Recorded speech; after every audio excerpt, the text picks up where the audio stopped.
Hello, you guys. We're going to be graphing polynomials in example 5 and 6. And in order to do that, we have to combine everything we've been talking about from the entire unit into one problem. So we've been building up to this precise problem, which is pretty awesome.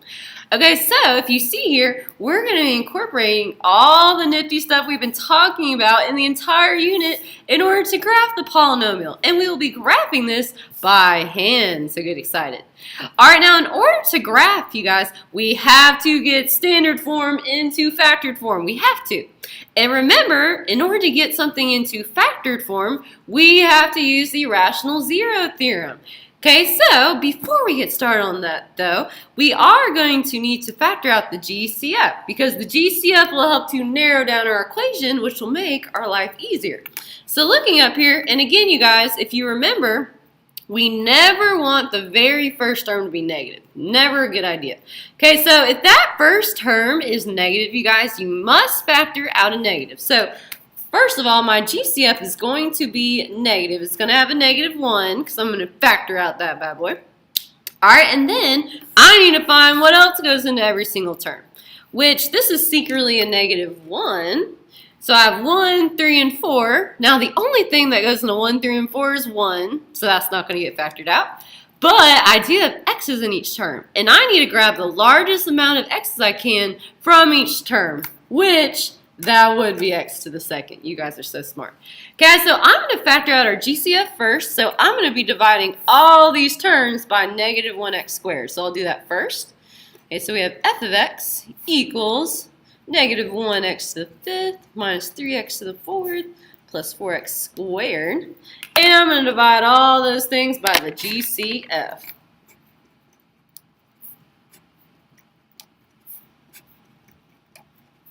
Alright, so let's see what we get after we factor out our GCF. So currently my GCF, I'm going to write my GCF in the front, okay? And whatever's left over, I'm going to put in this nifty parenthesis. So a negative divided by a negative will be positive, and a -1 divided by a -1 will cancel out. Okay, x to the 5th divided by x squared. Remember, when we divide with exponents, we subtract. So 5 minus 2 would give me x to the 3rd. All right, -3 divided by a -1 will give me a +3. And x to the 4th divided by x squared, if I subtract the 4 and the 2, I get x squared. All right, and then lastly, 4 divided by -1 is -4. And x squared divided by x squared will cancel out. So I'm just left with -4. Okay, so again, this is what I'm left with. So from now on, you guys, I'm only going to focus on this part. Okay, I'd never go back to the GCF. This just helped me to narrow down my equation. Okay, all right, guys, so from here, we have to get going with our P's, Q's, and P over Q's. Say what? Okay, so remember, the P comes from the last term, and the Q comes from the first term. So let's get our P's, our Q's, and our P over Q's. Alright, so the P, I'm going to write all the factors of 4, which are ±1, ±2, and ±4. 1 times 4 gives me 4, and 2 times 2 gives me 4. But I don't have to write the 2 twice, because remember, if something repeats, we do not list it. Okay, the Q, I write everything that goes into my first term, which the coefficient, I don't see one, so there's secretly a 1 there. And the only thing that goes into 1, you guys, is 1. So I'm just going to write ±1. All right, guys, this is the important part, the P over Q's. So I take all my P's and divide them by my Q, which is 1. So 1 divided by 1 gives me 1. 2 divided by 1 gives me 2. And 4 divided by 1 gives me 4. Guys, so this is the list I'm going to focus on. And remember, these are the zeros that we put in the box. So these go in the box, and they are our zeros. So keep that in mind. Okay, so now we got to do some synthetic division. So let's get the synthetic division train on the road. Okay, so I'm going to put my box. I'm going to set up synthetic before I decide what's going to go in my box. Okay, so now I'm looking in here, you guys. I don't go back to here. I look at my new factored form, which is right here. My highest exponent is x to the 3rd, so I list x to the 3rd, x squared, x to the first, and x to the 0. Then I'm going to write my coefficients. So I have a 1 for my x to the third. My x squared, I have a 3 in front of it.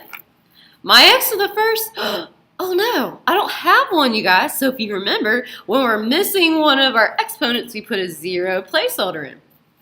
And lastly, x to the 0 is the constant term, which is the one without the x, so -4. All right, now before we get the synthetic division train on the road, okay, we need to determine what item I'm going to put in the box. Okay, which I can select any of these numbers to put in the box. I can put a +1, a -1, a +2, a -2, and a +4 and a -4. All right, so I don't know. Let's see here. I have a really good hunch about +1. Let's see what magical things will happen with +1. And remember, you guys are looking for zeros. Okay, so if my remainder is a 0, that means I have found one. So let's get going. Bring down the 1.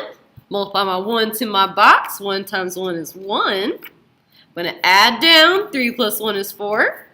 Multiply 4 to my boxy. 4 times 1 is 4. I'm going to add down. 0 plus 4 is 4.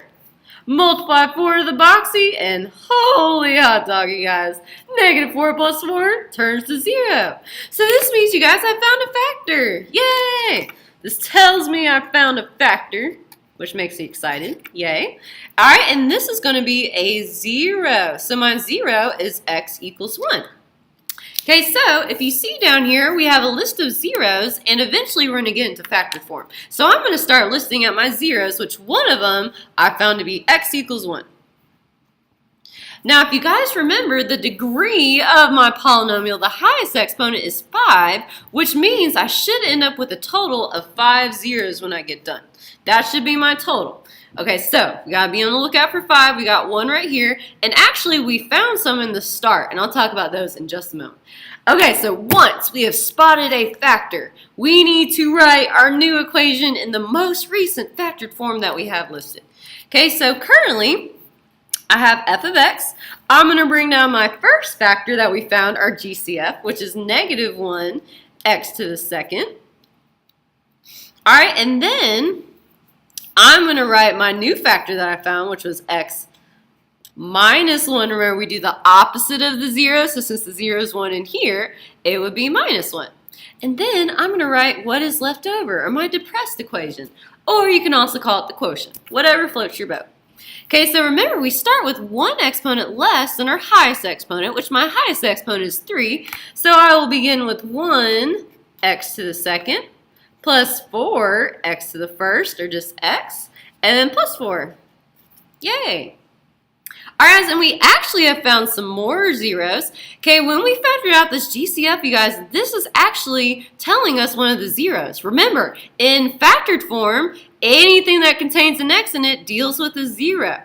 Okay, so remember, when x is all by itself like this, the 0 is 0 because nothing is added or subtracted to my x. It's just x squared.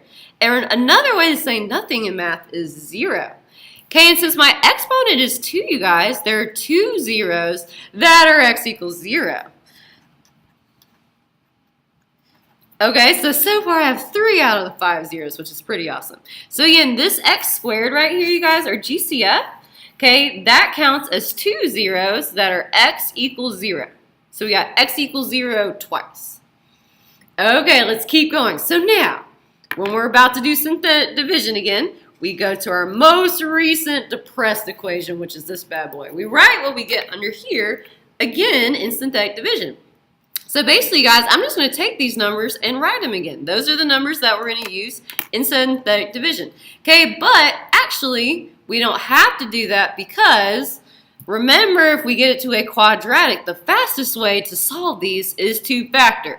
Okay, now I could have done what I was mentioning. I could have used these in synthetic and keep going. The only problem with that, you guys, is it's not very efficient. Okay, I have a bunch of zeros here to test, and that might take a lot of synthetic division. Okay, so instead of using these numbers again and continuing to narrow this down, the fastest possible way is to factor. Okay, which since I have 3 terms, the factoring technique I'm going to use is slide and divide. You could also use the quadratic formula if you would like. So 3 terms means slide and divide or quadratic formula. Okay, so if you already know how to do slide and divide, you guys, go ahead and pause the video, do slide and divide on this, and see if you get the correct factored form when we get done. Okay, so I'm going to do my slide and divide over here.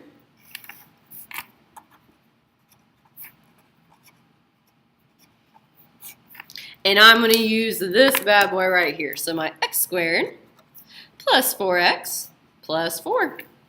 All right, so let's start by identifying our a, b, and c. So my a is the number in front of the x squared, which is secretly a 1. My b is the number in front of the x, which is 4. And my c is the number without the x, which is also 4. Okay? And then remember, we slide a to c.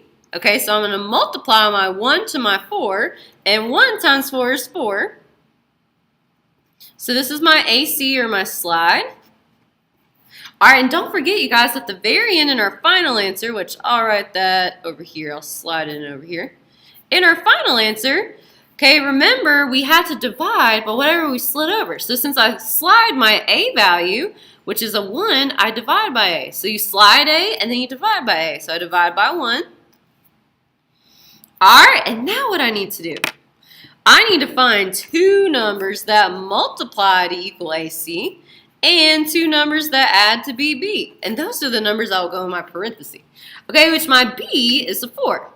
So I need 2 of the same numbers that multiply to be 4 and add to be 4. Holy hot dog, you guys are so smart. It is 2. Okay, and these numbers, you guys, you put directly in here. Since this is a positive 2, I'm going to write plus 2. Since this is also a positive 2, I'm going to put plus 2. All right, and the last step, you guys, we need to reduce our fractions down. So 2 over 1 will reduce down to x plus 2. And 2 over 1 will also reduce down to 2. So I have x plus 2 written twice. Guys, so I'm going to rewrite this using whatever this is in factored form, which is x plus 2 times x plus 2. So my current factored form, I'm going to bring down everything I had from before, so my negative 1x squared times x minus 1. And now that I factor that, I can write the factors. And since I have 2x plus 2's, remember you guys, I can simplify that and write it as x plus 2 squared. So yay, we have factored this, you guys. Awesome. Okay, so this is my factored form. So in factored form, I'm going to write that out. F of x equals negative 1x squared times x minus 1 times x plus 2 squared. All right, and my last 2 zeros, I have 3 out of the 5. The last 2 zeros come from here. And remember, to go from factored form to our zeros, we write the opposite. So since these are positive 2's, these will be negative 2's. Bam, I've got all my zeros listed out. Awesome. Okay, so this is the first phase of the problem. Okay, after that, we're going to be explicitly using factored form to answer the rest of these questions, which then are going to help us graph. So yay, we're about halfway through, you guys. We got this, we got this. Okay, so we got our zeros, we have our factored form. Now it says to plot our x values. And if any of the x's repeat, you can't really like plot them twice. Okay, so we only plot the zeros that repeat once. Okay, so like I'm only going to plot x equals 0 once. And I'm only going to plot x equals negative 2 once. Alright, so I'm going to plot these bad boys. So let's see, I'll plot them in green. Why not? So I have a 0 at x equals 1, which remember, zeros are another way to say our x-intercepts. Okay, so I'm going to plot them on the x-axis. So I have 1 on the x-axis, I have 0 on the x-axis, and I have negative 2 on the x-axis. So these are the points where the graph will cross the x-axis. Holy hot dog, so that's taken care of. All right, now multiplicity. This is going to help us, you guys, because remember, multiplicity helps us to know how the graph will behave at the 0. Is it tangent or is it going to cross through? So let's talk about that. When x is 1,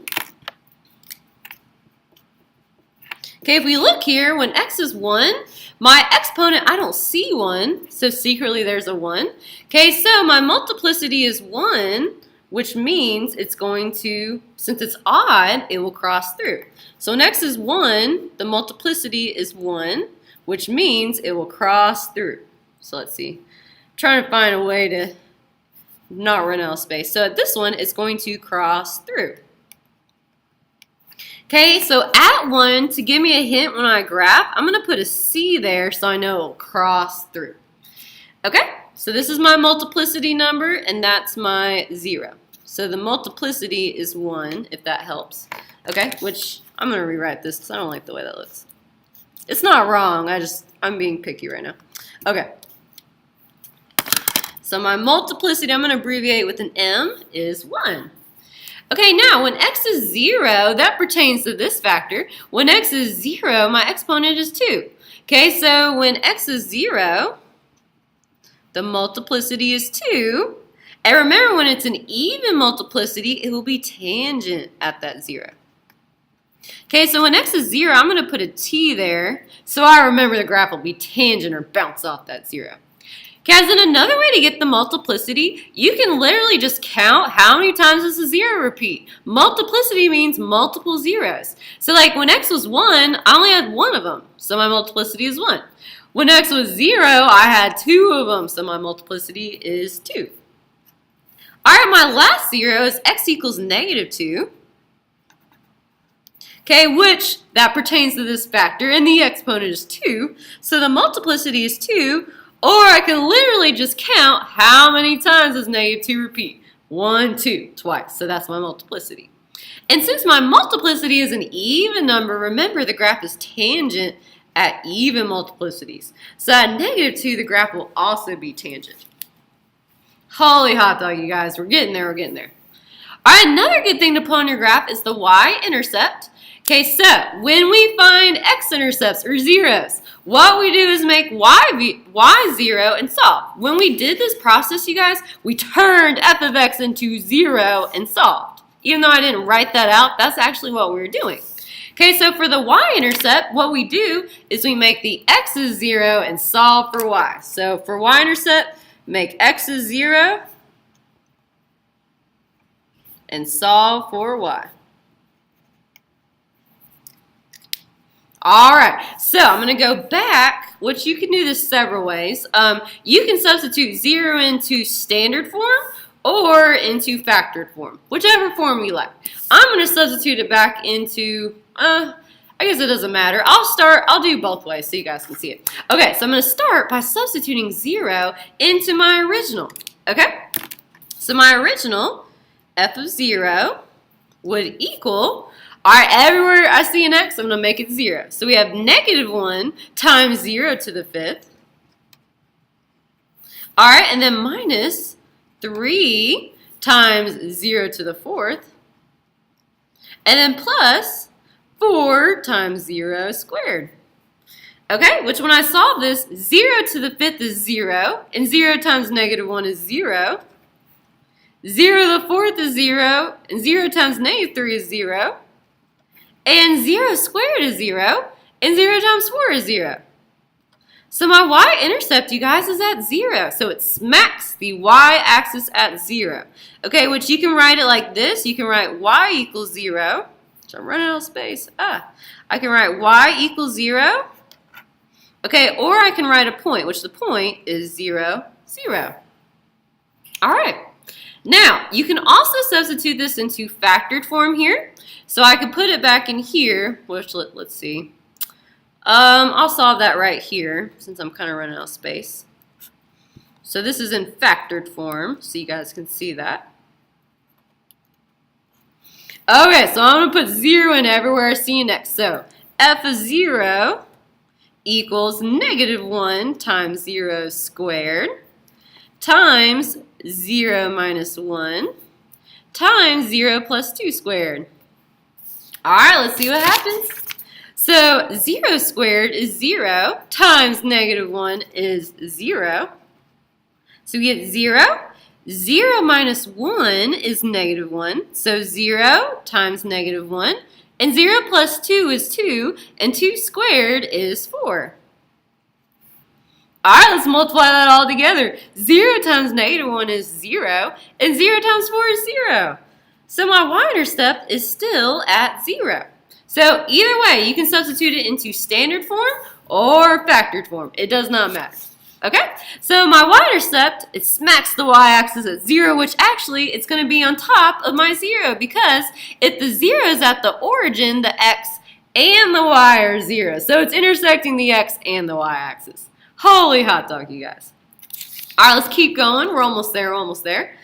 The best part about this whole thing, you guys, is when you get to graph. So I want to show you when we actually graph. That's the fun part. Okay, so our leading coefficient. Okay, I can see here in standard form, the first number I see is -1, so I know it's -1. Or you could go back to standard form and also see that the number in front of the term with the highest exponent is also -1. Cool beans, right? So my leading coefficient's negative. So remember, you guys, the leading coefficient tells us where is that last arrow pointing. So my last arrow is going to be pointing down. Okay, which actually I'm going to draw it off to the side because I don't want it to interfere with my graph. Okay, so my last arrow is going to be pointing down on my graph. So leading coefficient kind of helps you with the arrows a little bit. The degree, in standard form, it's my highest exponent, which the highest exponent I see is a 5. So this is a degree 5 polynomial. Now, if you're in factored form, you can also do this by adding up the multiplicities, or the exponents. So 1 plus 2 is 3, plus 2 is 5. My multiplicities are my exponents, or 2 plus this one secretly a 1 is 3, plus 2 is 5. So it's a degree 5 polynomial. So it's an odd polynomial. Now remember, you guys, odd polynomials, the arrows point opposite ways. They don't point the same way. So if my last arrow is pointing down, if they point opposite ways, my first arrow has to point up. Okay, so I'm going to keep note of that on the graph. My last arrow should be going up. So this is kind of telling me where the graph's going.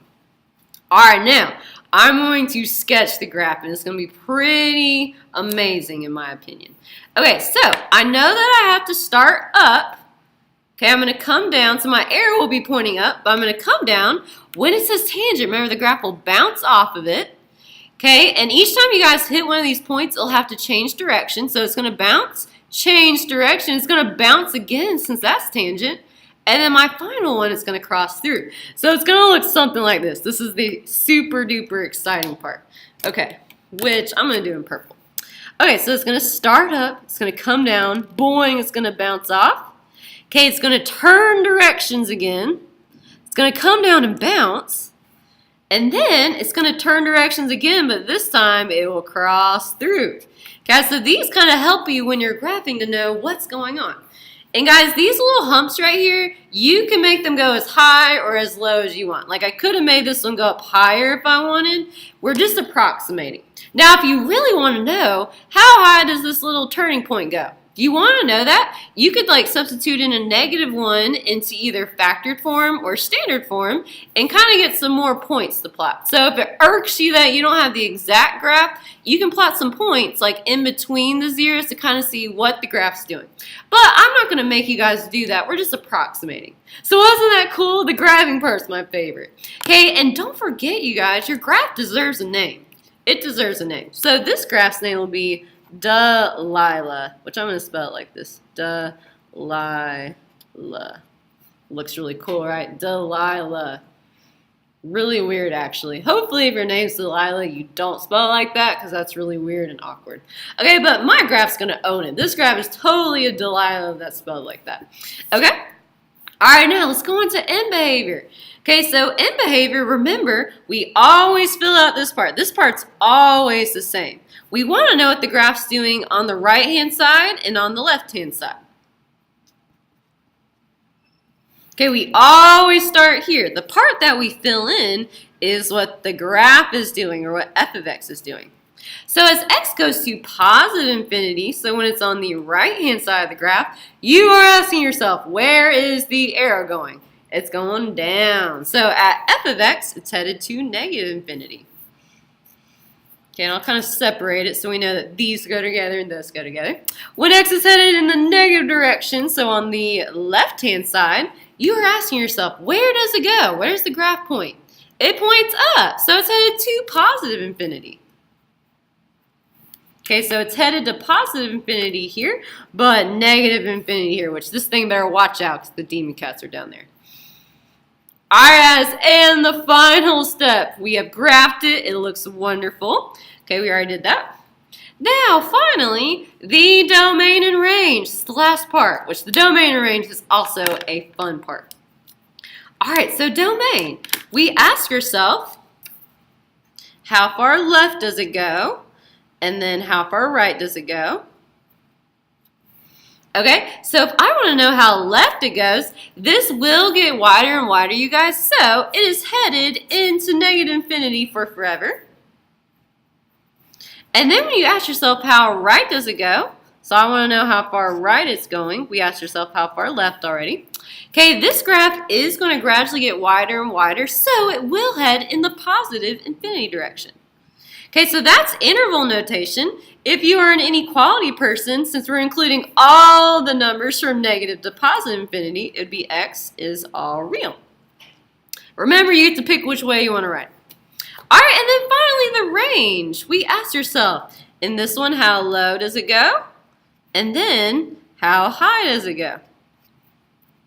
Alright, so when I ask myself how low does the graph go, that arrow is telling me it's headed down to negative infinity for forever.